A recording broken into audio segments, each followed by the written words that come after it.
What is up? It's your boy King, back at it again, and I'm going to be reviewing this Pro Guides videos of 5 champions that seriously need reworks in League of Legends, of course. I think this could be really interesting where to see what champions they decide and to also be able to bring in my point of view. So without further ado, let's jump right into it. Hey, what's going on, Summoners? My name is Nathan Ing, and we're going to be looking at the 5 champions that need reworks. There are a ton of outdated champions in the game at the moment, and some champions deserve some much needed love, whether it's a full-on update or just a nice visual fix. Riot has been fairly good at making sure that the recent reworks are top-notch, and that being said, we believe that these champions should be added to their list of reworks next season. Anyway, let's go ahead and jump right into the video. Just to start off with my initial breaking opinion, I think that Riot should take a year where they maybe release 2 new champions, and then rework a lot of the older champions. I think that would be a little bit more beneficial to the current player base. I don't believe Riot Games is getting a plethora of new players. So you have a lot of people who have been playing this game for, at minimum, I would say 5 plus years. And then you have people like myself that are on like 8 plus years that are in their golden years of, like 10 years, been playing this game since season one or season two. Those people are loyal, they're dedicated to the game, and it'd feel nice if Riot took a season to just be like, hey, here are all your favorite champions. We're gonna go back, we're gonna touch some of them up, we're gonna update them. We understand the game has changed. And by doing that, I think they would gain a lot of, I don't know if admiration or appreciation. They'd gain a lot of appreciation from their player base, their current player base, instead of going after whatever new. Because of course they do want to expand and get new people to start playing League. But at this point, it's a 10-year-old game, 11-year-old game. Um, they really just should take some time and really work out the kinks for some of these older champions so they don't feel like they're being replaced or duplicated or left behind. Like there's Ornn effectively replaces Malphite, Seraphine replaces Sona. There are a lot of champions that people have been playing for the better part of a decade that they could really just take some time to like level up and listen to their fan base. What is a rework? Before we can actually tackle what champions need a rework and why, we gotta understand what the term rework really means. Now, there have been a lot of small adjustments and the so-called mini reworks lately, but those don't really count when we look at the actual major reworks. Irelia having her damage shifted around and Volibear having his kit redone are two very different things. Sure, they both affected playstyle and offer fairly big changes, but at the end of the day, Volley's rework was far more impressive as it introduced an entirely new model, new abilities, and overall a breath of fresh air while still maintaining the theme that Volibear had. Overall, there are quite a few adjustments made to champions, most recently Sona, that are called reworks. So basically, he's discussing or talking about the difference between a visual gameplay or a visual update, a gameplay update, and a full VGU. So, but he was really just discussing the gameplay update and the video gameplay update. The differences between those come down to a game update is just where it's basically like buffer nerf or a change to an ability, or sometimes they'll do things where they like swap an ability and then they change the values on them. They've done that a little bit more often. They did with Diana. There's another champion that I'm forgetting where they did the same thing where they basically swap. Oh, Tom Kench, where they swap the ultimate and an ability within the kit.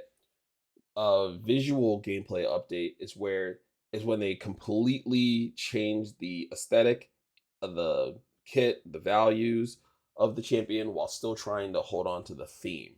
This is why I think another video discussing or talking about like successful VGUs would be really fun, because there are some that are blatantly like they killed a champion and then threw their body in the freezer and no one will ever know what happened to that champion. But that, like I said, I think that's for another video. That could be really fun also. Going back to this one with the current rework situation, um VUs take longer. Recently Riot started reaching out to us, the player base, and seeing what champions we want to see. So they have like a slate of champions that they feel like they need to rework, and then they allow us to vote. And then I believe over the years, Fiddlesticks has been one, Volibear is one. I know Shyvana and Nocturne are always on the list. I think Udyr is the next one up for an actual uh voted rework. So that's exciting to see that happen for Man Bear Pig. because he's really old. I think the last thing they did was get rid of his pizza feet, but he's still in the old days of League of Legends style. For the sake of this video, we're going to be talking about the complete overhauls of a champion's kit or ability that could either better their pick and ban rate or allow them to actually keep up with the meta that League has developed into. Sure, that'd be great if these reworks included visual updates, but for a lot of these champions, it's not needed, at least not a complete visual overhaul. But before we dive into our actual list of champions, don't forget to check us out at ProGuides.com where you can view our great catalog of coaching videos by Cortez. Now, you know we can't make a list of reworks list without actually bringing in the absolute king of reworks himself. We all know that poor Ryze has undergone the most reworks in the game, which has led him to have massive shifts in his playstyle and, of course, his play rate. That being said, even now, Ryze isn't in an awful spot, but he's been less than ideal. The biggest issue with him is that if he's actually ever a really good pick, he becomes S+ tier in pro play, as you're able to use him to his highest potential. With this in mind is what makes reworking Ryze so difficult, as they attempt to keep his running theme of being a mage that scales off of mana and uses high APM combos.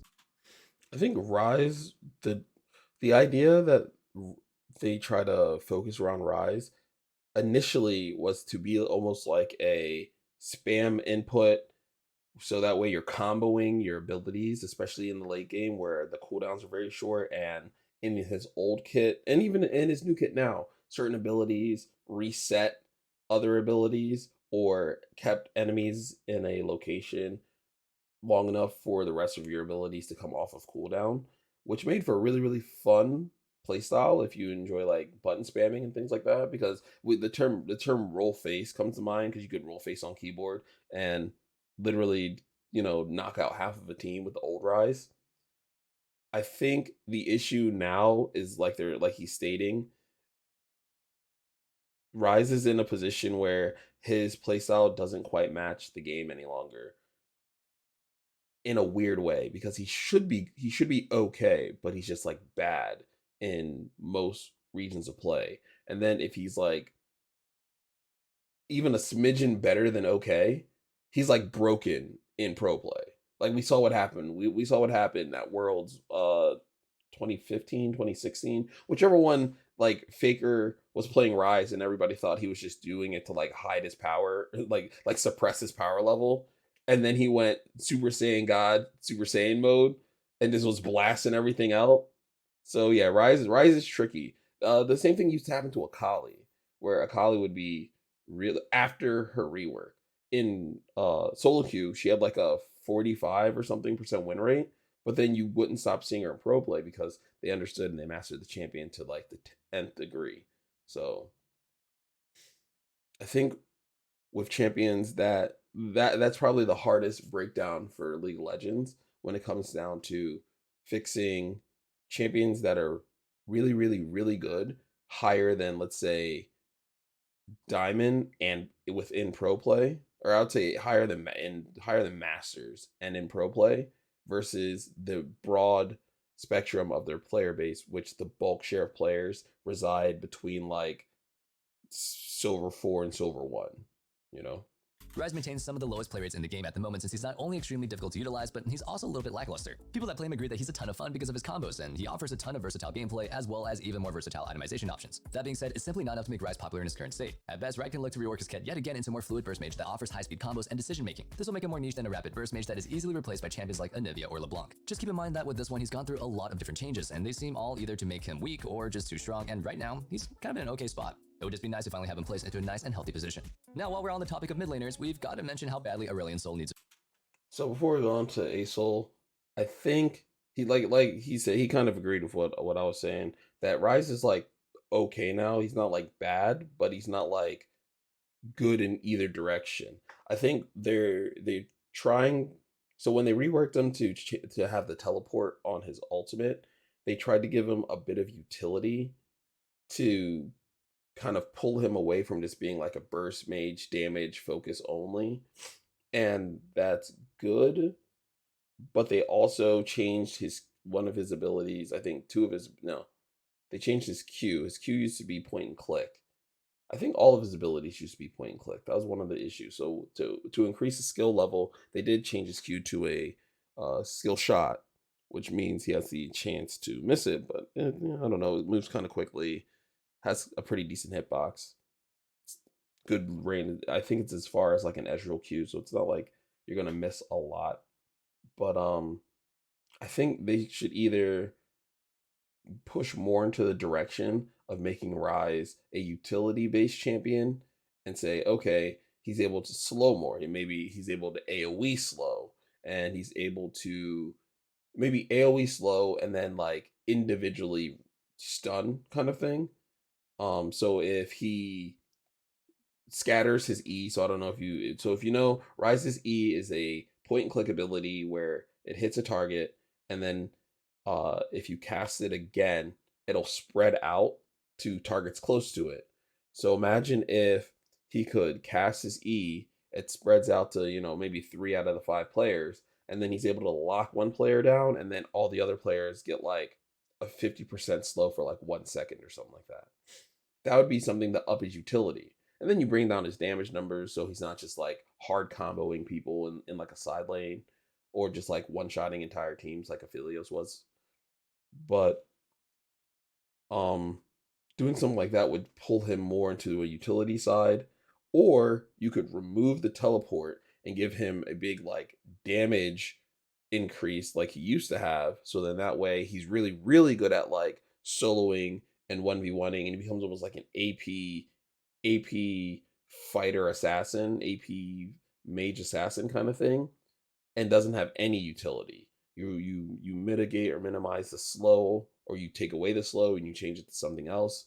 I think um they just kind of have to figure out which side of the pendulum they want Rise to be on. It's a rework. Stay with us. We know quite a few people are going to disagree, but hear us out. And by few people, I mean literally all 3 of you guys that play this champion. At the moment, Asol is in a fairly strong position as he holds a decently I didn't mention yet. Nathan Ing is like in the previous video. I think he's one of the better writers for Pro Guides. He understands his style of comedy and his humor, and nailing the fact that yes, Aurelion Sol always has like a super high win rate. I think his win rate just sits at like 56%, or like it's marginally higher than 50. It's between like 53 to like 57 on any given Sunday, right? But that's only because like 10 people play Aurelion Sol. So the people that play him really play him. I mean, really play Aurelion Sol. He's one of the highest one trick champions in the game. It's like him. Um, I'd have to look up the chart, but yeah, if you're an Aurelion Sol main, you more or less you're locked in, because the rest of his kit doesn't like isn't cohesive with any other kit in the game. So it's not like you can take the things and the skills and the gameplay that you learn from playing Aurelion Sol and transition them to other champions. If you get my drift, like the way you just the way you play Aurelion Sol makes it so you're almost like locked into playing that style itself. Hopefully that makes sense. Like I guess an example would be like if you play Zed, right? Zed is different than Talon, but their core idea is the same. Go in, burst, get out. If you're playing Aurelion Sol, like no, there's no mage that has that same level of roam capability. There's no mage that wants to like fly in from like 5 miles away and has to fight in this kiting way where his circles spin around you, where you have to like click forward, click back, and try to keep the person in that rotation for your W passive and active. There's no other champion that really plays like that. And because of that, since those skills don't really transfer over to other champions, you're really, really locked into Aurelion Sol. So it's a champion that you either like love it or hate it, take it or leave it kind of thing. So he's probably going to discuss something along those lines, but that's part of why Aurelion Sol needs a rework, because the breadth of players that enjoy playing Aurelion Sol is very small, and end up what's the word I'm looking for? End up skewing his win rate and skewing his play rate, looking like his statistics. high win rate. That being said, it's mostly due to his extremely low play rate and roaming playstyle, meaning that it's pretty skewed. When we look at this champion as a whole, his base kit is kind of sporadic and is extremely difficult to use without actually being rewarding. Starting us off with his Q. It's a unique ability that honestly is pretty enjoyable. I mean, a star-wielding dragon creates a star that exponentially grows and explodes when you command it to. Now, when we compare how awesome that ability is to something like his W, you're gonna be a little bit disappointed. Yes, the concept of orbiting stars for Asol is honestly super unique and pretty creative. The biggest issue with this, however, is that it's simply not very practical, especially in the way that League works now. His stars deal quite a bit of damage, but in order to pull it off, you need to kite perfectly, and even then, it's a bit risky. So yeah, he's more or less talking about the same thing where his kit is just weird. So like weird is the, I guess, the negative way to put it. Unique would be like a positive way to say that it's weird. But at the end of the day, his kit doesn't, what's the word I'm looking for? It doesn't scream like, oh, play like synergy, I guess is the only thing that's synergistic. Okay, his kit has it has three synergies, but they're separate. Okay. So his Q, if you land the Q, you can stun, and then you can activate your W while they're stunned and get like your rotations off as they're knocked out. So you stun them, and then the Q, and then your W will expand and hit them, and then you just have to like stand back. And then the second synergy is his ultimate. So his ultimate will knock them back and slow them, and the knockback where it's slowing them puts them in range for you to activate your W. So those are the two separate synergies on his kit when it comes to combat. And then of course there's the E that allows him to fly for forever and a day. It's like half a map distance, I think, at max rank. And his Q grows in size as he travels. So I guess that would be like a third synergy within his kit. But they're all like disjointed because you couldn't like the closest thing to a full combo you could kind of do would be to E all the way in, get a giant stun somebody, start turning on your W, alt the person. Hopefully they're dead by then because Radiant Soul does a ton of damage. But if they aren't, uh alt them back, turn off your W, turn back on your W, and then continue hitting them with your W. Like it's not very, it's so clunky, right? You really have to like enjoy the champion, enjoy that you're only gonna manage in that entire combo to hit like 3 out of like 5 things. His W offers a cast that will increase the range and the speed of his orbiting stars, so you can go ahead and deal damage with that, but aside from that, it doesn't really do anything. Not only do the stars not expand enough, but you have to play a minigame that involves you not getting close enough to get pulled or hit, which you will, and you also need to make sure that you hit them with the stars to deal decent DPS. His W single-handedly makes a champion difficult and borderline boring, as you don't really get rewarded for the position and instead have to constantly fight against mobile or CC-based champions, and you can always be sure that they'll be in engage range while you're just using your W. The rest of Asol's kit is pretty fine. His E, while a little bit random, makes him a powerful roaming champion that is perfectly fine to have. As for his ultimate, sure, it could change to match him a little bit better, but it overall fits the concept of him. See, that's the move I was talking about. So when he pushes them back, if you turn on your W, they're basically right in W range and they're slowed. So all you have to do is just like walk towards them. You get free DPS unless they can re-engage on you. Like using Diana is a bad example because realistically, she would have like cued him, he would have pushed her back, but then she would just E back into him. Whether it's her first E that she used with her Q or the second E that she'd use with, since her E gets reset if you're already affected by her Q damage, right?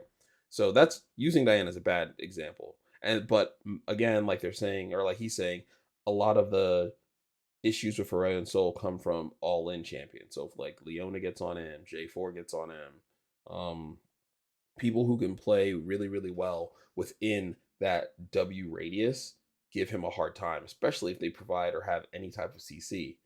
So wanting to kite and play as a DPS mage, which means that you can actually keep enemies away from him. Although it would be nicer if he had a better disengage ability rather than having to use his ultimate for a one-time breakaway. At the moment, League is full of mobility and CC, which just makes wanting to play Asol way harder. If Riot could patch up his kit by making him more rewarding or offering a way to kite a little bit better, we think it could easily make him feel like a better champion and overall increase his play rate. Before we continue on with the video, don't think for a second that we've forgotten about everybody's favorite Pro Guys tradition. For our question of the day, we want to know, what's one champion that you wish would get a rework or would have their rework reverted? ooh.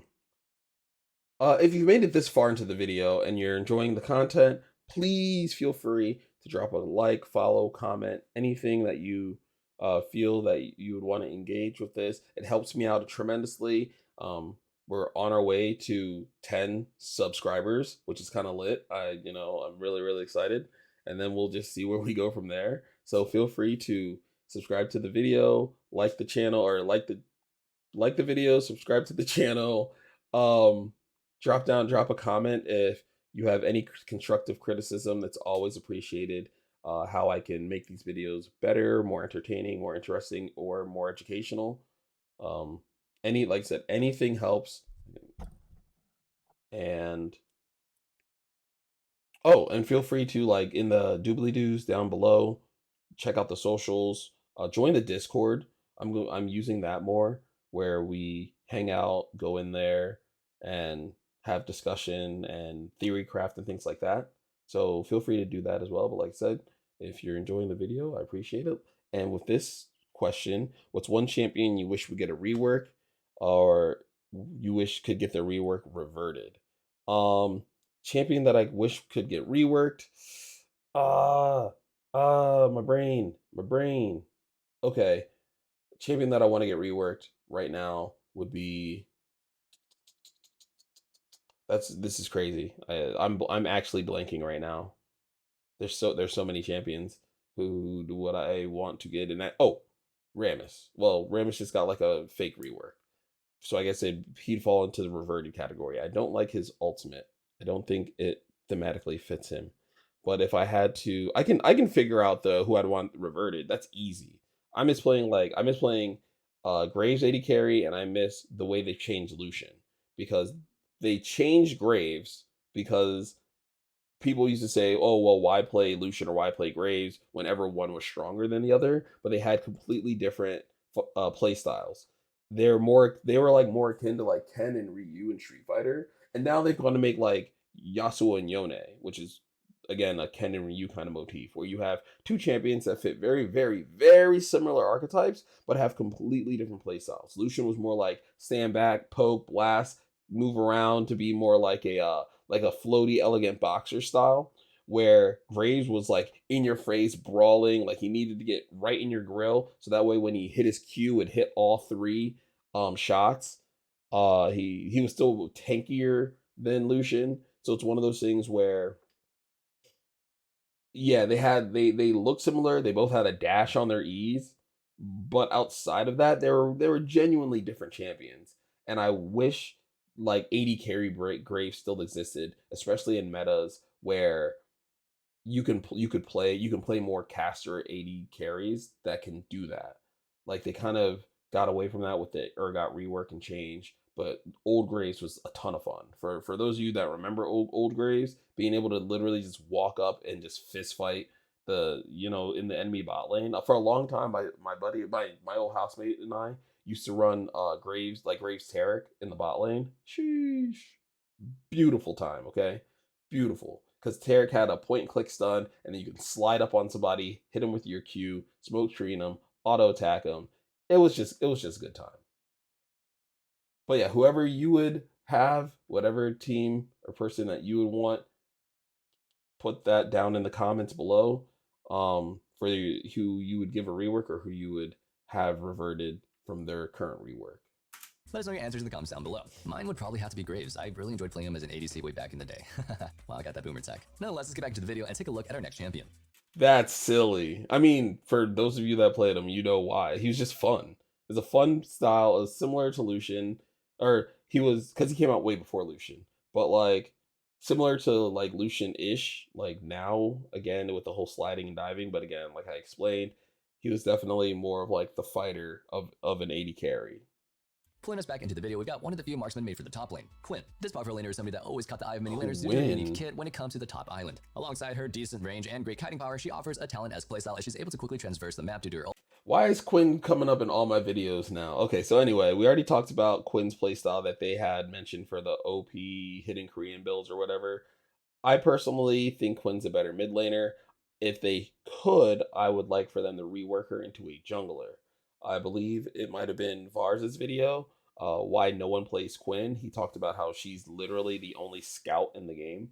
Like that is her motif of a character. She's a scout, and I heavily agree with it. I think if they're able to put put Quinn in the game in a way where she is able to be in the jungle because she has the high speed entrances, mobility. And I think all they need to do is change some numbers. They don't really have to do like a full gameplay thing. They just have to be like, oh, her Q does bonus damage to monsters, right? Or like her W does, I don't know, gain grants even more attack speed against monsters. It's little things that they could do to Quinn that could put her in the jungle And then you'd have Kindred, Graves, and Quinn as AD carry marksmen. And I think she would fit in that role really, really well. She flies around, she can scout with her W, but that also allows enemy champions to know that she's around. It'd be a really, really, really balanced way to like use her kit in a way that makes sense. Because right now, her being in the top lane is only because she can bully other top laners and like she's like a better version of Teemo. And then her in the bot lane is incredibly strong, but that's only because 80 carries have been nerfed out into the ground. Mid lane, I enjoy playing her because she can counter a lot of like assassin picks and assassin mages like Katarina, Zed, and stuff like that. Well, Zed up until like level 6, then she gets kind of snowballed. But Katarina definitely, she just beats Katarina like every stage of the game. And I think the jungle would be super clutch if they could just figure out the numbers on how to get her in there. ultimate. There's We'll see if he agrees with me because we kind of been like on the same wave with this video, so this has been pretty cool. with Quinn is that she seems to attempt to fill too many roles at once to the point where she doesn't even do that great at any of them anymore. League has simply outgrown her kit, and she kind of feels outdated. While her overall concept Okay. and kit are really, really cool, we still think that she could use a fresh update to help her keep up with all the new tools and mobility added to League. I mean, can you imagine what Quinn could look like if Riot committed to making her a roaming assassin marksman rather than an odd combination of a split pusher, range top laner who occasionally roams and assassinates carries? Maybe it would look like Ukshin, because that guy's a roaming assassin marksman, right? Is that he kind of does everything? So I mean, he's bringing up a point. Not it's clearly not the same point that I was discussing about the whole jungle thing. But if they focus on one of her playstyles, is back to that like pendulum, right? If they focus on one, is she a really good marksman or is she an assassin? It's really hard to tell with Quinn because when she tries to be both, it doesn't work out as well because she doesn't like build the attack speed necessary. Like she's one of the champions that when Sanguine Blade got removed, that hurt because Sanguine Blade had lethality and attack speed. So her having it allowed her to still burst people down and still be able to play very similarly to an 80 carry. Currently now, Quins are in a weird spot where they're either taking Halo Blades or press the attack to try and compensate for attack speed or lack of damage if they build attack speed. And like I said, right now she's lost. It makes sense why she's on this list for champions that need a rework. Like I said, they need to figure out that pendulum. Is she gonna be? And for her, it's whether she's going to be an assassin, 80 carry, which is kind of like Akshan, or is she going to be like a good, solid DPS output 80 carry, which I think they need to increase her range and do a few other things. But like I said, I'd love to see her in the jungle. Keep everything the same. Change some of her numbers so she's a better jungler, faster clears, and then she'd be able to utilize her level 6 speeding around the map because I mean she could still gank early. She has a good engage with her E. If people are mispositioned, I think it'd be okay. I don't know. Maybe Riot could even push her to be more viable in the mid or the bot lane. Moving us towards a one-dimensional tank, we've got a classic with everybody's favorite walking mountain, Malphite. This beast of an armor pick is a pick that shines the best when enemies pick full AD. Malphite accomplishes See, so this is earlier I said Ornn basically replaces Malphite, Seraphine replaces Sona. People thought Yone was gonna replace Yasuo, and that's never gonna happen. Yasuo's just I think it was certainly T designed Yasuo. He designed a bunch of other champions, but I think that's his best champion by far. Yasuo is so well. So hit like Yasuo and Jin, I think, are the best uh structured champions when it comes to like their themes, what they do, or all ABCD, right? Now when it comes to the whole Malphite, there are a bunch of tanks right now that just do what Malphite does. Like I said, Ornn has a knockup on his ultimate. He also has a knockup if he lands his QE, and he has a knockup if you're standing next to a wall and he lands his E. That's 3 knockups. Malphite has 1 knockup, right? Um, who else is a good tank? Scion has a knockup if he hits you all of his with stat has a knockup if he hits you with his R, as well as if he's able to charge his Q to a certain point, it'll knock you up, and he still gets just as tanky and scales off of HP, which a lot of the items in the game now have higher HP values or do damage based off of the HP that you currently have, like Titanic Hydra and stuff. Um, I guess his main issue comes down to there are a bunch of tank champions that do what he used to be like the only one. He used to be the only champion that had like that crazy engage, could start a fight whenever they want, disrupt engages and things like that. And I think he's a good champion. I just recently used him to shut down and counter a Master Yi jungle. So don't get me wrong, I'm not like saying that he's bad or anything. It's just that why play Malphite when you can play a slew of these other champions? You know what I mean? And his playstyle is kind of lackluster. The same reasons why they reworked Pantheon. So Pantheon, his old kit used to have a point and click Q, which was a spear. His passive was they I think it was called like Shield of Ages. It basically just floated around him and it absorbed one attack or one ability, and it could absorb a tower shot, which was dope. Um, and then his E looked like his E now, but just did way more damage, right? So you'd get Black Cleaver and it would shred everything. And the way people would play Pantheon back then is they would max Q, they would spam Q, and then when they got you low enough where they knew they could kill you, they would W, which was a stun, ignite you, and auto attack you. He also had like a crit multiplier or something in his kit. Malphite, and they changed them because they stated it was an unhealthy gameplay. It was just spamming Qs in lane. It was bad for the game. They made this big hubbub, and that's why we need to change Pantheon. And then Malphite exists. Malphite literally does the same thing. He spams Q in lane. He tries to whittle you down. If you engage on him, he'll slow down your attack speed, hit you with another Q, walk away. It becomes very like non-engaging for throughout the entire laning phase. And then when he hits 6, he does the same exact thing to whittle you down, just to all in you. So for the one champion, they said this isn't a way to play the game, and you shouldn't be playing League of Legends um in this manner, and it's bad for the game. So we're gonna change the champion. And then you have another champion doing the exact same thing, and they haven't figured out a way to change the champion or to make the theme better. Like in my head, I don't know what I would do. Like if I'd make the Riot way would be like to make the Q a skill shot. Um, take away some of change where put his W passive on his main passive. I'm trying to think. I'm literally just trying to think like what Riot would do. They'd probably keep his ultimate, but they would do some silly like it would have a circle within a circle, and everything that's hit in the middle circle gets knocked up and does a bunch of damage, but everything on the outer circle just gets slowed and like loses armor or something like that. Like that would be the new way that Riot would want to like rework Malphite. And I don't think that that would be correct or anything. And like I said, I'm just freestyling right now. But I think if they believe that the playstyle is unhealthy and bad, and then they've ushered in all these other champions, that they should figure out a way to help this guy out. Bonuses and scalings that you want to see in a tank. His abilities scale with his defenses and even has a built-in shield with his passive that innately scales with armor. These are the kinds of things that you want to see in tanks, not simply so they do more damage, but so that they can offer more scaling and utility. That being said, while Malphite does have an ideal image of what defensive scaling should look like, he still fails in similar areas to somebody like Cho'Gath does. Let's start off by looking at his laning phase. I forgot about Cho'Gath. Cho'Gath has a knockup that's on like a 5 second cooldown.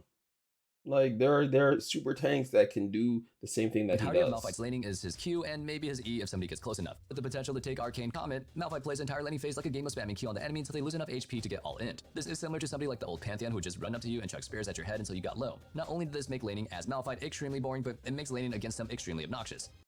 Yeah, you can tell like when you've been playing this game long enough, some of your opinions will overlap because it's literally what I said. Like they said that that playstyle was unhealthy, but yet and still here we are with Malphite now. The only thing is Malphite doesn't have a point and click stun on one of his abilities. He has a skill shot stun knock up on his ultimate. And don't forget, if you try to trade with him, he'll most likely auto, E, and then Q you. Since his E slows your attack speed and Q steals your movement speed, you'll be stuck sitting in the laning phase as he just runs away. There's nothing wrong with the simple kit as it allows people to have an easy champion to play when they're auto-filled, but it does make these champions extremely boring and one-dimensional. Speaking of which, Malphite also somewhat fails the role of a tank and is instead an odd version of a one-trick pony who can only really engage once. As we previously stated, a tank should provide your team with either a lot of CC or utility alongside their inherently beefy stats. Well, at most, Malphite provides his team with a one-time engage ult, and then, afterwards he can just slow the attack speed of those around him. Besides that, he doesn't really have CC nor utility. All tanks can slow attack speed or even reduce damage. Now, I'm gonna push back and also say, yeah, he's a one trick pony, but it's a really good trick.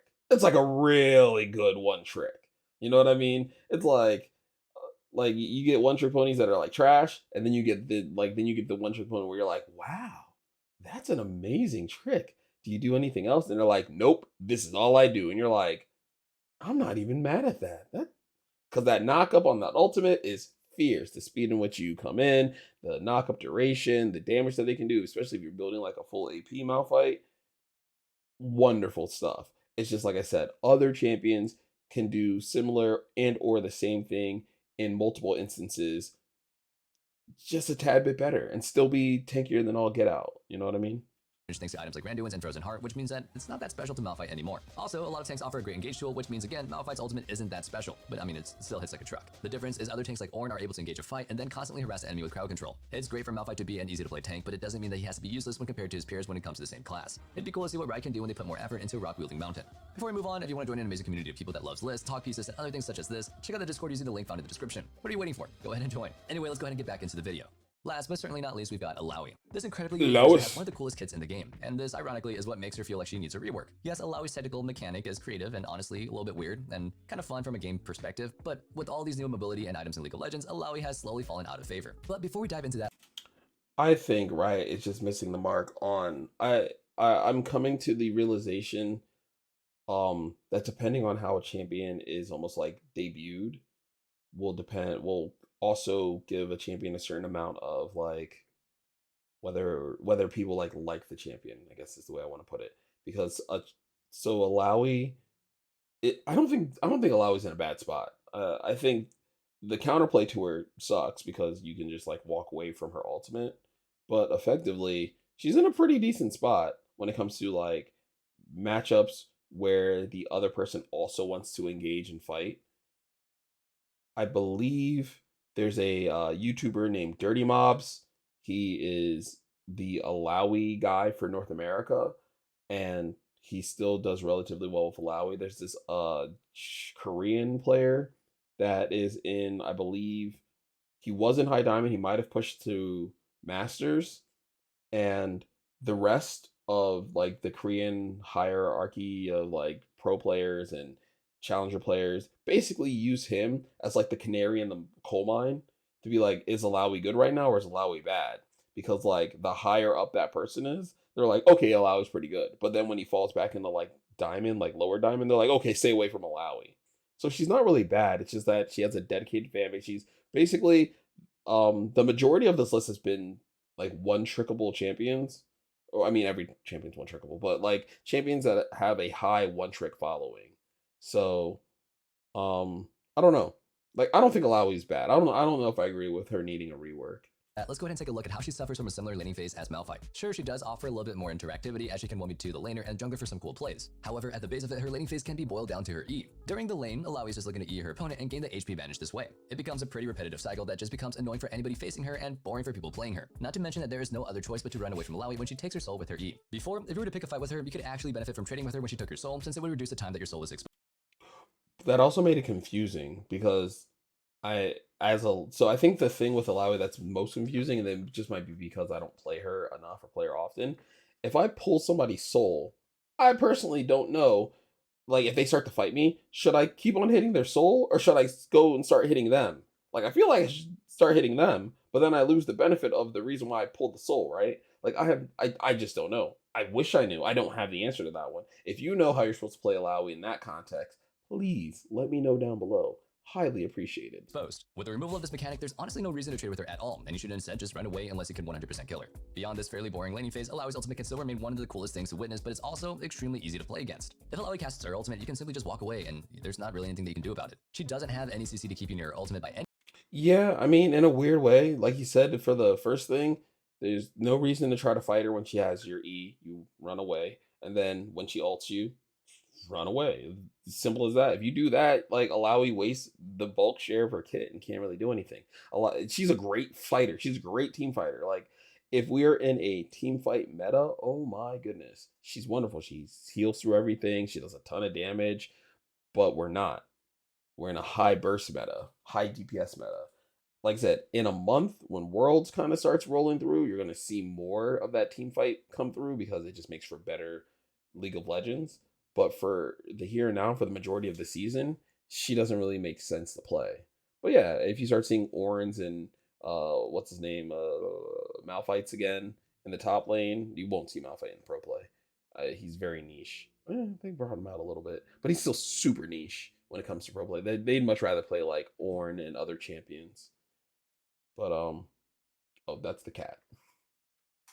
any means, and she doesn't have a gap closer so she can keep up with you. Even if she did close the gap, when she moves away from your tentacles, you're not really in danger anymore. She has a really cool kit concept that provides a ton of outplay potential when you set up your tentacles, but beyond that, it's really not that great. It'd be cool to see Riot either rework her ultimate so that it slows people in the area, or if they were just to give her some kind of CC with their E. Honestly, they could completely rework it to make it feel like a bit more of an impactful ability, rather than just having it be this weird one-shot range thing in the late game, or a boring trading tool in the early game. Anyway, that sums up our video for today. Thank you guys so much for watching, and don't forget.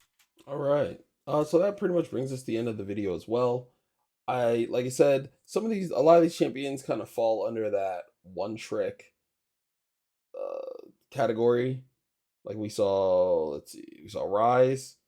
Rise is, like I said, in an okay spot right now. Soul's one trick. Oh no, kitty cat. My cat is knocking over stuff because he's trying to transverse the room. Quinn, generally a one trick. Malphite is a fallback champion. Like a lot of people who are autofilled play Malphite. There's not like a dedicated. There might be a small dedicated Malphite one trick base, and then Alawi is definitely one trick. I'm surprised that they didn't put like Yorick or something, or like Riven, because Riven's like, I would say she probably needs a rework too, but the Riven players like the way she plays, so it's like people who want to play the champion versus people who play the champion. That'd probably be the major issue. Either way, if you enjoyed the video, if you thought it was entertaining or educational, or you learned something, feel free to drop a like, subscribe down below, and let me know what champions you'd want to see reworked or how you feel about these reworks. I'm always interested in hearing from you all. Like I said, feel free to follow me. I stream on twitch.tv/call_me_king. Again, that's twitch.tv/call underscore me king. All that will be down below, as well as you can join the Discord where you'll be able to, talk and discuss and just link up. I said we're on our way to my first 10 subscribers on YouTube, so I'm pretty excited. Hopefully we reach that soon and just keep on going and growing, and we'll see how we go. Thanks again for stopping in, enjoying the video, and I will see you all on the flip side. Nights out.